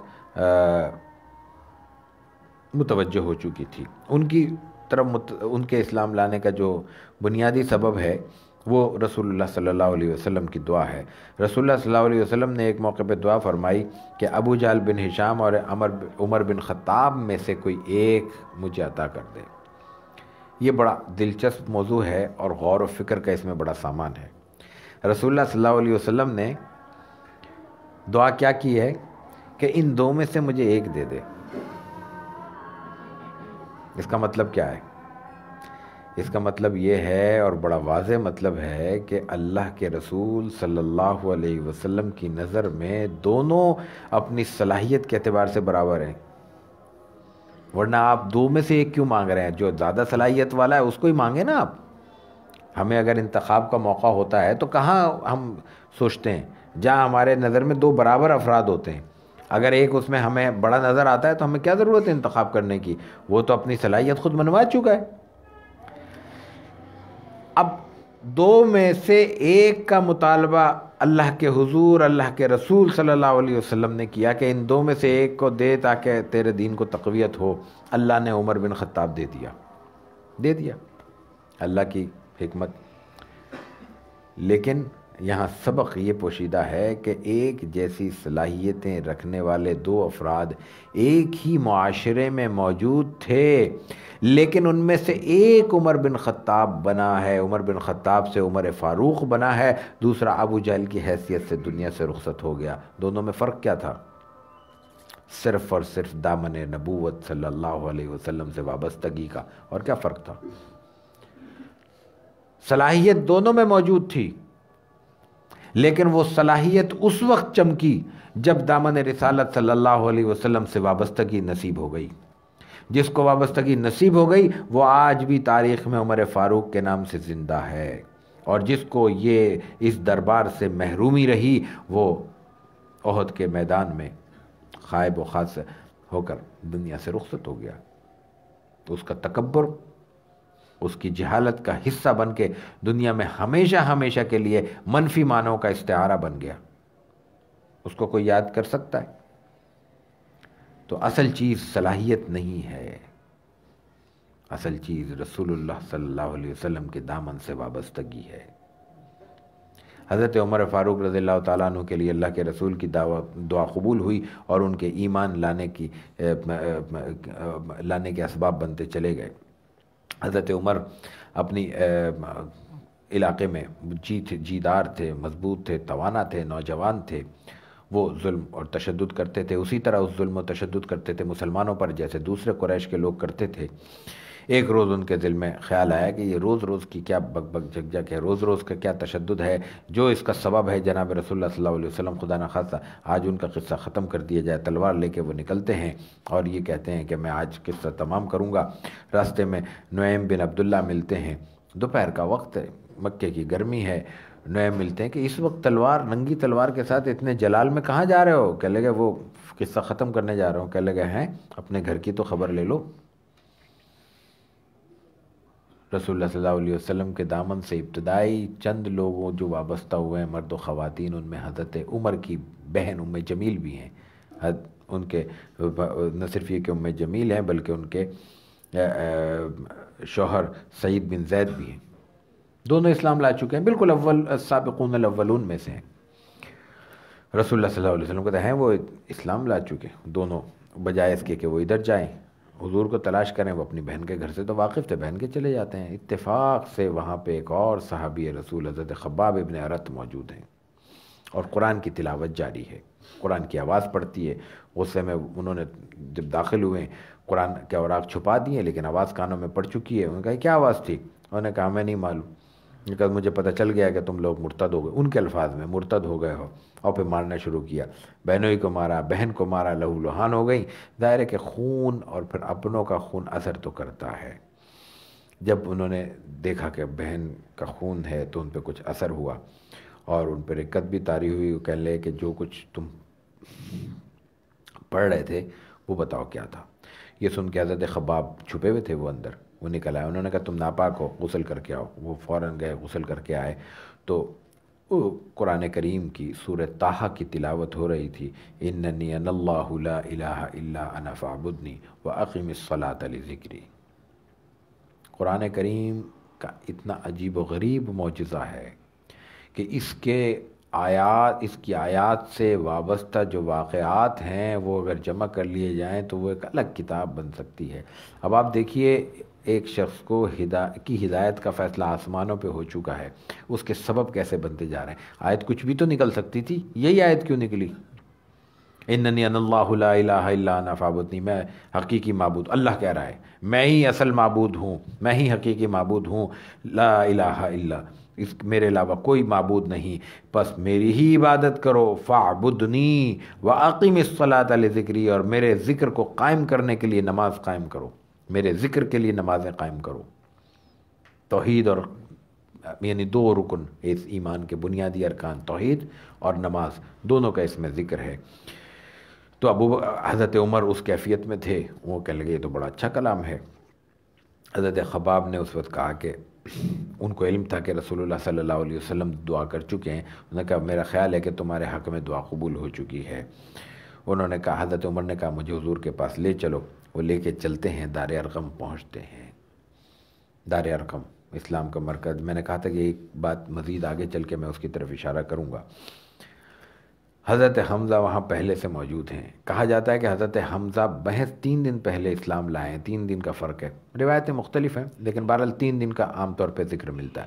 حضرت حمزہ وہاں موجود ہیں، حضرت عمر تلوار لیے چلے آ رہے ہیں، صحابہ دیکھتے ہیں، حضور کو بتاتے ہیں، حمزہ سن لیتے ہیں۔ حضرت عمر کے ٹکر کا آدمی ہے حمزہ بھی۔ حضرت حمزہ کہتے ہیں کہ آنے دو۔ صحابہ کو تردد ہوا، پتہ نہیں کس کیفیت میں ہے، کیا عزم لے کے آیا ہے، ظاہر دشمن ہے، مخالف ہے، آج تک اس نے مخالفت میں کوئی کسر نہیں چھوڑی، یہاں کیسے پہنچ گیا ہے اس مرکز میں؟ یہ تو خفیہ مرکز ہے، یہاں تک اس کا تو کسی کو علم ہی نہیں تھا۔ تو اس تردد کی کیفیت میں حضرت حمزہ کہتے ہیں آنے دو، اگر یہ کسی غلط ارادے سے آیا ہے تو اسی کی تلوار سے اس کا سر قلم کر دوں گا۔ یہ ہے جلالت شان حضرت حمزہ سید الشہداء کی۔ بہرحال 2 آدمیوں نے پکڑ لیا، ان کو حضور کے سامنے لے کے آئے، حضور نے کہا کہ انہیں چھوڑ دو، حضور آپ کے سامنے وہ بیٹھ گئے، حضور نے ان کا ہاتھ پکڑ کے دامن سے ان کو کھینچا اپنی طرف اور کہا کہ خطاب کے بیٹے ابن الخطاب اسلام قبول کر لے، اور یہ دعا فرمائی کہ اللہ اس کو ہدایت دے۔ اور ایک روایت میں فرمایا کہ یہ خطاب کا بیٹا تیرے دربار میں حاضر ہے، اللہ سے دعا کی اس کے ذریعے اسلام کو عزت عطا کر۔ حضرت عمر نے کہا، اور پھر حضرت عمر سے کہا کیا تو اس وقت تک باز نہیں آئے گا جب اللہ تجھے کوئی رسوا کن عذاب میں مبتلا نہ کر دے؟ اس وقت تک تو باز نہیں آئے گا، جاری رکھے گا اپنے کام؟ حضرت عمر نے عرض کیا یا رسول اللہ میں اسی لیے حاضر ہوا ہوں، اللہ اور اس پہ رسول پر جو کچھ نازل ہوا ہے میں اس پر ایمان لاؤں، اشہد ان لا الہ الا اللہ وان محمد الرسول اللہ۔ کہتے ہیں کہ اس وقت مسلمانوں نے بلند آواز سے جو تکبیر کہی وہ قریش کے مجمع میں سنی گئی ہے۔ اس وقت مسلمانوں نے اس کیفیت سے نعرہ تکبیر بلند کیا کہ وہ قریش کے مجمع میں سنا گیا۔ اور اس کا اہم سب سے بڑا فائدہ یہ ہوا کہ اس کے بعد بیت اللہ میں مسلمان کھل کر عبادت کرنے لگے اور نماز پڑھنے لگے۔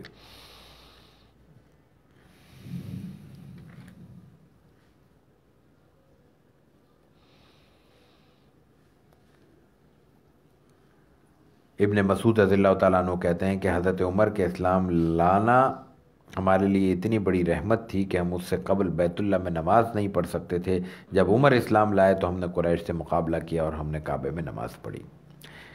یہ حضرت حمزہ کے بعد حضرت عمر کا اسلام ہے جو مسلمانوں کی تقویت کا باعث بنا، اور اس کے بعد پھر عبداللہ ابن مسعود رضی اللہ تعالیٰ عنہ کا ایک عمل ہے، وہ پہلے اسلام لا چکے ہیں، وہ سابقون الاولون میں ہیں۔ انہوں نے کہا، ایک روز رسول اللہ صلی اللہ علیہ وسلم کے صحابہ کہنے لگے کہ قریش نے اب تک قرآن نہیں سنا ہم سے، حرم میں کھل کر ہم نے قرآن نہیں پڑھا ابھی تک، تو کون ہے یہ کام کرے؟ حضرت عبداللہ ابن مسعود نے کہا میں کروں گا۔ انہوں نے کہا کہ ہمیں خطرہ ہے، وہ ماریں گے۔ انہوں نے کہا کوئی بات نہیں، اللہ میری حفاظت کرے گا۔ حضرت عبداللہ اگلے روز مقام ابراہیم پر آئے، لوگ اپنی اپنی مجلسوں میں بیٹھا کرتے تھے۔ اس وقت حرم ایک مجلس گاہ تھا، مختلف قبائل اپنی اپنی ٹکڑیوں میں بیٹھا کرتے تھے، گپ شپ کیا کرتے تھے یا اپنی تفریحات کیا کرتے تھے۔ اس وقت یہ محفلیں جمی ہوئی تھیں، حضرت چھوٹی سی جگہ تھی ظاہر ہے۔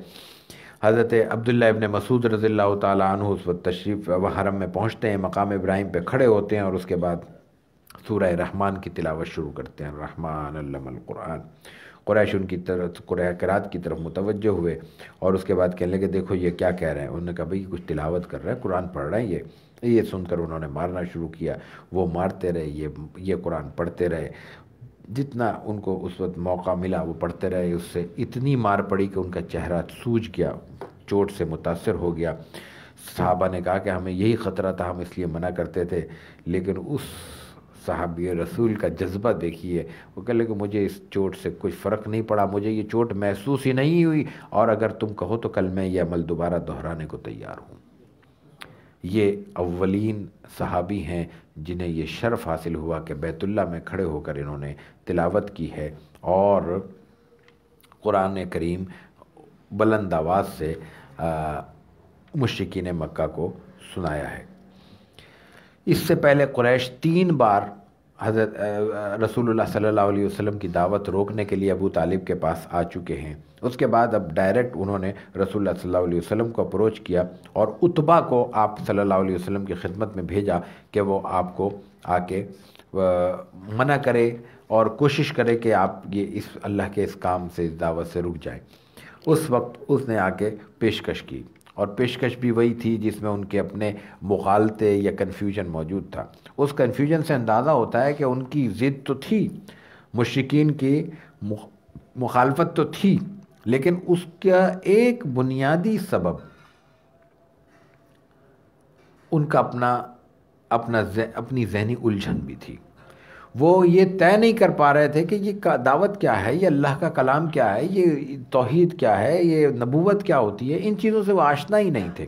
اس لیے کہ جب عتبہ آتا ہے تو اس نے 3 بنیادی باتیں کی آپ صلی اللہ علیہ وسلم کو، پیشکشیں جو کی ہیں اس نے، وہ 3 بنیادی چیزیں ہیں۔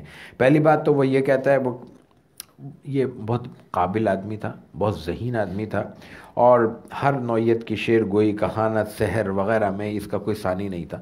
ایسا تھا کہ جو عربوں کے بنیادی خوبیاں تھیں ان سے وہ آراستہ تھا، اس کو معلوم تھا کہانت کیا ہوتی ہے، شعر کیا ہوتی ہے، شعر کیا ہوتا ہے، سحر کیا ہوتا ہے، ان تمام چیزوں سے صلاحیت سے وہ لے کر آیا، اور اس کے بعد پھر اس نے رسول اللہ صلی اللہ علیہ وسلم کو دعوت دی، اور دعوت بھی بڑے اہتمام سے دی، بڑا سلیقے سے اس نے بات شروع کی۔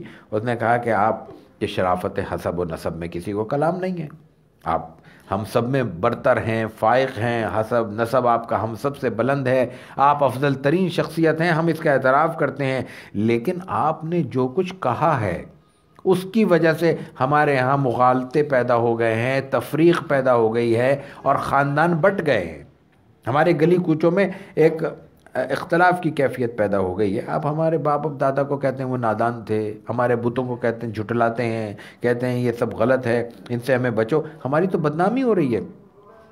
عرب کا لوگ مذاق اڑاتے ہیں کہ ان کو کیا ہو گیا ہے، یہاں کیسی کیسی آوازیں بلند ہونے شروع ہو گئی ہیں۔ تو اب کیا کیا جائے، آپ میری بات سن لیں، سمجھ لیں، کچھ پیشکشیں لے کے آیا ہوں، ان کو قبول کر لیں، آپ کی قوم بھی تفریق سے بچ جائے گی اور آپ کا بھی فائدہ ہو جائے گا۔ انہوں نے کہا بھائی بولو کیا تجویزیں لاؤ۔ انہوں نے کہا کہ نبوت سے، اگر یہ جو آپ نے اعلان کیا ہے نبوت کا، یہ جو آپ دعوت دے رہے ہیں، اس سے مراد اگر آپ کی کوئی مال و دولت جمع کرنا ہے تو اتنا مال مل کر ہم آپ کی خدمت میں پیش کر دیتے ہیں کہ اس پورے عرب میں کوئی آپ سے مالدار نہیں ہوگا، ہم چندہ کرتے ہیں، آپ کو پیسے دے دیتے ہیں، پیسے لے لیں آپ۔ جب بھی کوئی ڈھنگ کا کام شروع ہوتا ہے تو اس کو پیسوں کی پیشکش ضرور ہوتی ہے، یہ دنیا کا رواج ہے، اور کم از کم 1400 برس سے تو چلا آ رہا ہے، جس کی گواہی ہمیں یہاں ملتی ہے۔ تو یہ پیشکش، پیسوں کی پیشکش ہوئی۔ اچھا، دوسری بات، اگر آپ چاہتے ہیں ہم سردار بن جائیں تو ہم مان لیتے ہیں ایسے کہ پورے عرب کے، مکے کے آپ سردار ہیں، ہم آپ کو اپنا بڑا مان لیتے ہیں، بس یہ دعوت نہ دیں۔ 2 باتیں، اور سردار ہی نہیں مانتے بلکہ پکا سردار مانتے ہیں، ہم آپ کو پورا یقین دلاتے ہیں کہ آج کے بعد ہم کوئی عمل آپ سے پوچھے بغیر نہیں کریں گے، آپ کی رضامندی کے بغیر ہمارا کوئی فیصلہ نہیں ہوگا۔ تیسری بات، آپ اگر کوئی شادی وادی کرنا چاہتے ہیں تو آپ جس سے کہیں، کوئی خوبصورت ترین خاتون آپ کی نظر میں ہو، جو بھی ہے جیسے بھی ہے، یہ ہمارا کام ہے اس کو راضی کرنا، ہم آپ کی شادی کرا دیں گے۔ اور اگر یہ آخری بات یہ ہے کہ یہ سب باتیں کسی بیماری کی وجہ سے ہیں، اس کے خیال میں خدا نخواستہ کوئی نعوذ باللہ کوئی جنون وغیرہ ہے، کوئی دماغی خلل ہے، نعوذ باللہ، تو ایسا کرتے ہیں کہ ہم اپنے خرچ پہ بڑے سے بڑے طبیب کو بلا کر آپ کا علاج کرانے کو بھی ہم تیار ہیں۔ کسی کو خاص طور سے جو مخالف ہو، مقابل ہو، خاص طور سے جو غصے میں ہو یا خاص طور سے جو پریشان ہو، اگر دل جمعی کے ساتھ، صبر کے ساتھ سن لیا جائے تب بھی آدھا مسئلہ حل ہو جاتا ہے۔ ہم فیصلے تھوپنے کے عادی ہو گئے ہیں، سننے کے نہیں عادی رہے۔ رسول اللہ صلی اللہ علیہ وسلم نے اتنے اہتمام سے سنا کہ وہ اس کی ساری باتیں پوری ہو گئیں، اس نے پوری کر لی تو آپ نے کہا بس یہ کچھ اور کہنا ہے؟ کہا نہیں، میں جو کہنا تھا کہہ دیا. اور اس کے بعد حضور نے اپنی طرف سے کچھ بھی نہیں کہا، اپنی طرف سے آپ نے کچھ بھی نہیں کہا. سورہ حامیم سجدہ کی 38 آیتیں ابتدائی، پہلی آیت سے لے کر 38 تک آپ نے تلاوت فرمائی. ان تمام آیات کا خلاصہ یہی ہے کہ اللہ ایک ہے، اور اللہ کی توحید، اور اللہ کی قوت اور قدرت، اور اللہ کی تخلیق، زمین آسمان سب اللہ تعالیٰ نے بنائے. اور اس میں پھر اللہ تعالیٰ نے انسان کو یہ اختیار دے دیا ہے کہ وہ اچھا کرے یا برا کرے. برا کرے گا تو اللہ کا عذاب تیار ہے، اچھا کرے گا تو وہ اس کے لیے جنت کی بشارتیں ہیں. اور اس دوران شیطان بھی وسوسے ڈال سکتا ہے، شیطان بھی انسان کو ورغلا سکتا ہے، اس سے اللہ کی پناہ مانگنی چاہیے وغیرہ وغیرہ. یہ ان آیات میں 38 آیات میں تفصیلی آیات ہیں، اللہ تعالیٰ کا پیغام موجود تھا. عتبہ نے یہ سنا، راوی یہ کہتا ہے کہ جب رسول اللہ صلی اللہ علیہ وسلم تلاوت فرما رہے تھے، عتبہ اپنے دونوں ہاتھ پشت کی جانب زمین پر ٹیک کر سننے میں محو تھا. ایک تو قرآن کی تلاوت ہو اور قرآن پڑھا جا رہا ہو، بیان کر قرآن پڑھنے والی زبان نبوت ہو، اس کی تاثیر میں کس کو کوئی کلام ہو سکتا ہے؟ وہ تاثیر ایسی تھی. ایک تو تاثیر وہ ہوتی ہے کہ جو انسان کے اندر کو تبدیل کرتی ہے، من میں تبدیلی آ جاتی ہے انسان کے خیالات میں، نظریات میں، مزاج میں، طبیعت میں. اور ایک تبدیلی وہ ہوتی ہے کہ جو اس کے بعد انسان کی شکل میں جھلکنے لگتی ہے. عتبہ یہ سن کر واپس پلٹ گیا. پلٹنے کے بعد جب لوٹ کے واپس قریش کے سرداروں کے درمیان آ رہا تھا، ابو جہل بیٹھا ہوا ہے، دوسرے بیٹھے ہوئے ہیں، تو ابو جہل نے دیکھتے ہی کہا کہ یہ عتبہ وہ نہیں ہے، یہ عتبہ وہ نہیں ہے. اور ان کے ہاں کل بھی ہم نے یہ ذکر کیا تھا کہ ایک مذہب تھا صابی، ستارہ پرست وغیرہ تھے، آتش پرست تھے. وہ مکے والے صابی کہتے تھے بددین ہونے کو، لادین ہونے کو. انہوں نے کہا یہ صابی ہو گیا، بے دین ہو گیا، یعنی یہ ہمارے مذہب پہ مسلک پہ نہیں رہا، اس کے خیالات تبدیل ہو گئے، اس کا چہرہ تبدیل نظر آ رہا ہے. عتبہ نے کہا کہ میں نے یہ کلام سنا ہے، میں محمد صلی اللہ علیہ وسلم کے پاس سے آ رہا ہوں، ان کی بات سنی ہے، خدا کی قسم میں نے ایسا کلام اس سے پہلے نہیں سنا. میں عرض کر چکا ہوں کہ وہ بڑا کاہن ہے، ساحر ہے، وہ کہانت کو، سحر کو، شعر کو، ان تمام چیزوں کو جانتا ہے اور پوری تفصیل کے ساتھ ان سے واقف ہے. وہ اس کی گواہی دے رہا ہے کہ یہ ایسا کلام میں نے اس سے پہلے نہیں سنا. عرب، کلام عرب عربوں کے ہاں اتنے بڑا مقام رکھتا ہے کہ وہ اس کے مقابلے میں سب کو عجم کہتے ہیں. اس کلام عرب کا ایک ماہر یہ گواہی دے رہا ہے کہ یہ ایسا کلام میں نے نہیں سنا. نہ یہ شعر ہے، نہ سحر ہے، نہ کہانت ہے، یہ تو عجیب و غریب کلام ہے جو اثر کیے بغیر نہیں رہ سکتا. یہ اپنی تاثیر چھوڑے گا.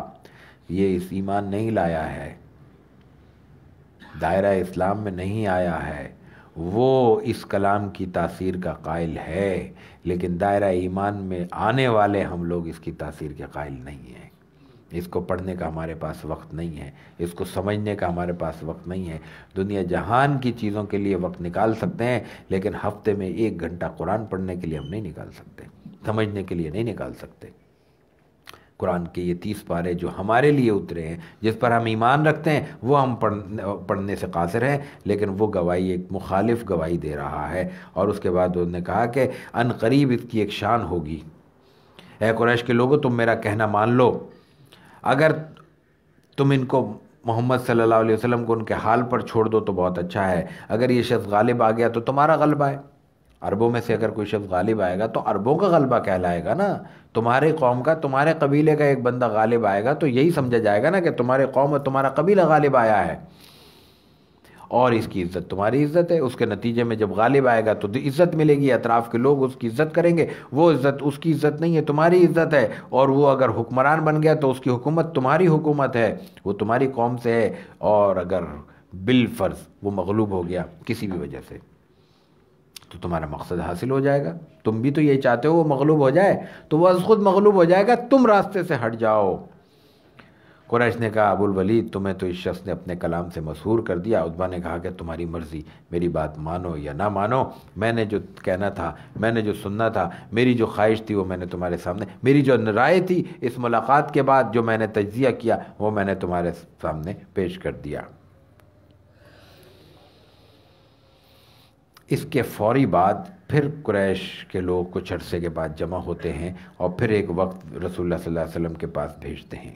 یہ وفد پھر آ کے وہی باتیں کرتا ہے جو عتبہ کر چکا ہے، لیکن اس موقع پہ رسول اللہ صلی اللہ علیہ وسلم نے ایک ان کو سامنے واضح موقف رکھا ہے، اور اس کے بعد پھر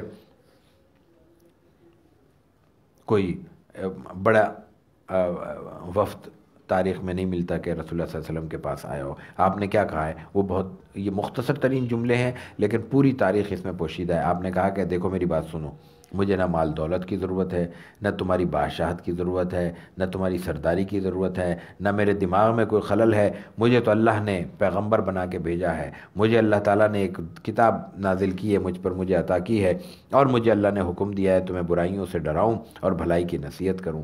میرا کام صرف اور صرف اللہ کا پیغام پہنچا دینا ہے۔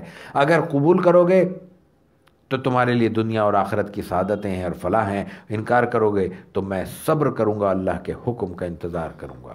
آپ نے نہیں کہا کہ میں اگر قبول نہیں کرو گے تو یہ ہو جائے گا اور وہ ہو جائے گا، آپ نے کہا کہ میرا کام ختم ہو جائے گا۔ داعی کا کام اتنا ہی ہے، پیغام پہنچا دینا، حکم لگا دینا دعوت نہیں ہے، حکم لگا دینا داعی کا کام نہیں ہے۔ قرآن حکیم نے اتنا بڑا جملہ بولا ہے انبیاء کے لیے، اس کے بعد کسی کی شخص کے ذہن میں کوئی فطور واقع ہو ہی نہیں سکتا اگر قرآن پڑھا ہو۔ قرآن کہتا ہے ما علی الرسول الا البلاغ، اللہ کے رسول کا کام، کسی بھی رسول کا، حضور کے لیے نہیں ہے خاص، یہ ہر نبی کا کام الا البلاغ، پہنچا دینا ہے۔ ہماری کمزوری یہ نہیں ہے کہ ہم لوگوں کو ان کے گھروں سے گھسیٹ کے مسجد میں نہیں لا پا رہے، ہماری کمزوری یہ ہے کہ الا البلاغ پر بھی ہمارا عمل نہیں ہے۔ حکمت کے تحت، طریقے سے، ضابطے کے مطابق، خیر خواہی کے جذبے کے ساتھ، نرم لہجے میں، نرم رویے کے ساتھ لوگوں کو اللہ کی طرف لانا ہماری ہر امتی کی ذمہ داری ہے۔ حقوق نبی صلی اللہ علیہ وسلم میں یہ بات شامل ہے۔ ہم یہ فریضہ بھی انجام نہیں دے پا رہے، لیکن اس سے اگلا مرحلہ جو خالص اللہ کا ہے وہ ہم نے اپنے ہاتھوں میں لے لیا ہے۔ ہم میں سے ہر شخص جو بھی اس کے نظریات ہوں، جس کو وہ اسلام سمجھتا ہو، اس کی خواہش ہوتی ہے کہ وہ لوگوں پہ تھوپے مسلط کرے۔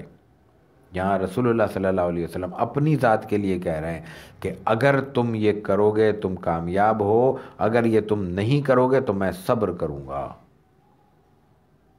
یہ رسول اللہ صلی اللہ علیہ وسلم نے ان کے سامنے اپنا موقف رکھا۔ یہ چند جملے ہیں، دیکھ لیجئے، اس میں پورا پیغام موجود ہے اور محفوظ ہے۔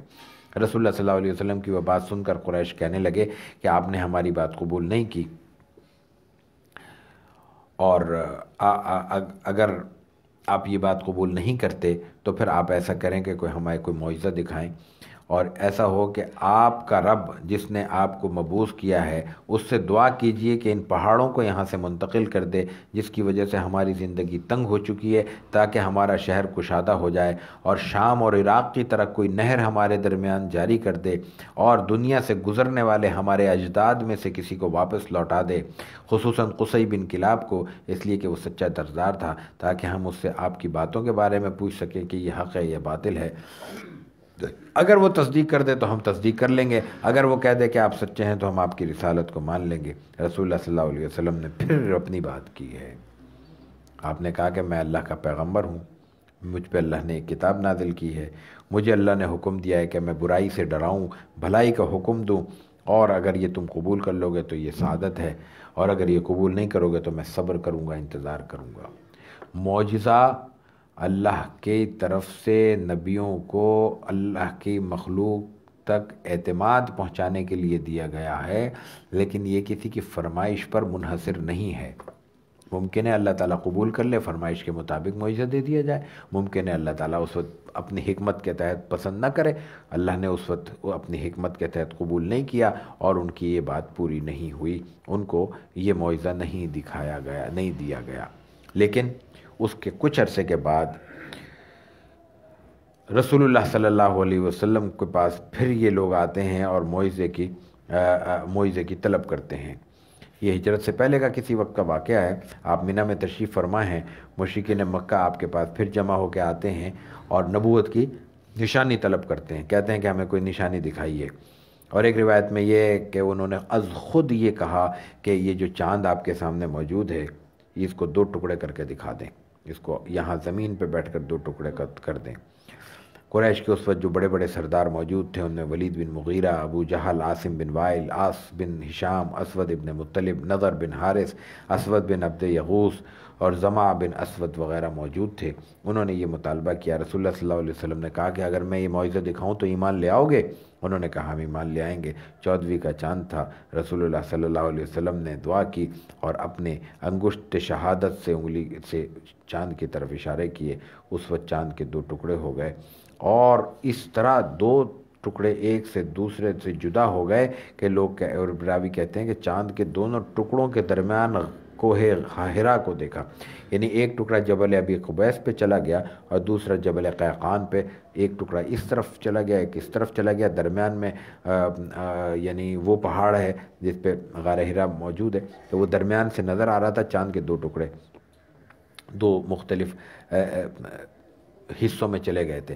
ایک روایت میں آتا ہے کہ وہ اس اینگل سے گئے کہ ایک صفا کی طرف چلا گیا اور ایک مروہ کی طرف چلا گیا۔ اس وقت عرب وہ جو موجود تھے قریش، ان کی حیرت کا یہ عالم تھا کہ وہ اپنی آنکھیں مسلتے تھے اور کہتے تھے کہ خواب تو نہیں دیکھ رہے، یہ کیسے ممکن ہے کہ زمین سے کوئی شخص اپنے انگشت سے انگلی سے اشارہ کرے اور آسمان کی بھی اتنی بلندیوں پر چاند کے 2 ٹکڑے ہو جائیں۔ لیکن جب بھی وہ آنکھیں مل کے دوبارہ دیکھتے تھے تو اس وقت پھر چاند 2 ٹکڑے ہوتا تھا۔ حضور بار بار کہتے اب گواہی دو، مجھ پر ایمان لاؤ، کلمہ پڑھو، لیکن وہ کلمہ انہوں نے نہیں پڑھا۔ ایک روایت میں یہ آتا ہے کہ یہ اتنی مدت، اتنی بڑے وقت تک یہ معجزہ قائم رہا جیسے عصر سے لے کے رات تک کا وقت ہوتا ہے، اس دوران 2 ٹکڑے موجود رہے۔ اس کے بعد پھر بہرحال وہ اکٹھے ہو گئے اور ایک صورت میں یکجا ہو گئے۔ قرآن حکیم میں اقتربت الساعۃ وانشق القمر وإن يروا آیۃ یعرضوا ویقولوا سحر مستمر کہا گیا ہے، قیامت قریب آ گئی ہے، چاند شق ہو گیا ہے۔ یہاں لفظ قیامت قریب آ گئی کا ذکر آیا ہے۔ رسول اکرم صلی اللہ علیہ وسلم کی بعثت خود قیامت کی ایک علامت تھی۔ قیامت کا مفہوم یہ نہیں ہے کہ قیامت قریب آ گئی تو اب چند گھنٹوں میں قیامت آنے والی ہے، یہ مفہوم نہیں ہوتا، بلکہ یہ ہے کہ وہ کائنات کا سفر جو حضرت آدم علیہ نبینا علیہ الصلوۃ والتسلیم سے شروع ہوا تھا وہ اب سمٹنے کی طرف ہے، وہ لوٹنے کی طرف ہے، وہ واپسی کی طرف ہے۔ اس واپسی کی ایک علامت رسول اللہ صلی اللہ علیہ وسلم کی دنیا میں بعثت ہے، ایک علامت فلاں ہے، ایک علامت فلاں ہے، ایسی بہت سی علامتیں گزر چکی ہیں اور خدا جانے اپنی کتنی علامتیں ابھی باقی ہیں جو قیامت تک آنے والی ہیں، جو رہیں گے وہ دیکھیں گے۔ اس وقت مشرکین نے کہا کہ انہوں نے جادو کر دیا ہے تم پہ، تمہاری نظر بند ہو گئی تھی اور تمہیں نظر نہیں آیا، حضور نے جادو کر دیا۔ تو انہوں نے کہا اچھا بھی جادو ہوا ہوگا تو ہم پہ ہوا ہوگا۔ جادو کا مفہوم یہی ہوتا ہے کہ یہاں جو لوگ بیٹھے ہیں ان کی نظر بندی کر دی جائے، لیکن جو یہاں موجود نہیں ہیں ان پر تو اس کا اطلاق نہیں ہو سکتا۔ تو جو لوگ حالت سفر میں ہیں، ابھی باہر ہیں، ان سے پوچھا جائے جب وہ لوٹ آئیں۔ جب ان سے پوچھا تو انہوں نے بھی تصدیق کی، بہت سے مسافروں نے اس کی گواہی دی، لیکن اس کے باوجود چونکہ انہوں نے اسلام نہیں لانا تھا وہ اسلام نہیں لائے۔ اس سے ہمیں ایک سبق اور ملتا ہے، ہم جتنی کوشش کر لیں، قرآن حکیم کا واضح طور پہ اعلان ہے کہ ہدایت اللہ کے ہاتھ میں ہے، اور اس بات کو ما علی الرسول الا البلاغ سے ملا کر دیکھیں تو مفہوم مکمل ہوتا ہے کہ چونکہ ہدایت اللہ کے ہاتھ میں، اس لیے بڑی سے بڑی شخصیت چاہے وہ نبی کیوں نہ ہو، اس کا کام صرف اور صرف اللہ کا پیغام پہنچا دینا ہے۔ خدائی فوجدار بن کر کلمہ پڑھا دینا ہم میں سے کسی کا کام نہیں ہے، کسی کی ذمہ داری نہیں ہے۔ جو اللہ نے ہمیں ذمہ داری دی نہیں اس کو اپنے اوپر لاد کر از خود اپنی مشقتوں میں اضافہ کرنا اور اپنی ٹینشن بڑھا دینا، کہاں کی حکمت ہے اور کہاں اس کا کوئی فائدہ ہو سکتا ہے؟ اس کا کوئی فائدہ ہم نکال ہی نہیں سکتے۔ اس لیے جو ذمہ داری ہے اس ذمہ داری کو پورا کرنا چاہیے، جو فریضہ ہے اس کی طرف توجہ ہونی چاہیے، اس فریضے کے حصول کے لیے محنت اور کوشش ہونی چاہیے، اور جو کام ہمارے دائرہ اختیار میں نہیں ہے اس کو اپنے اوپر مسلط کرنے سے گریز کرنا چاہیے۔ یہ اس واقعے کا پیغام ہے۔ اسی پر ہم آج کی اس پہلی نشست کا اختتام کرتے ہیں۔ چوتھی نشست اور آج کی دوسری نشست چائے اور نماز کے وقفے کے بعد انشاءاللہ 20-25 منٹ میں ہم دوبارہ شروع کریں گے۔ وآخر دعوانا ان الحمدللہ رب العالمین۔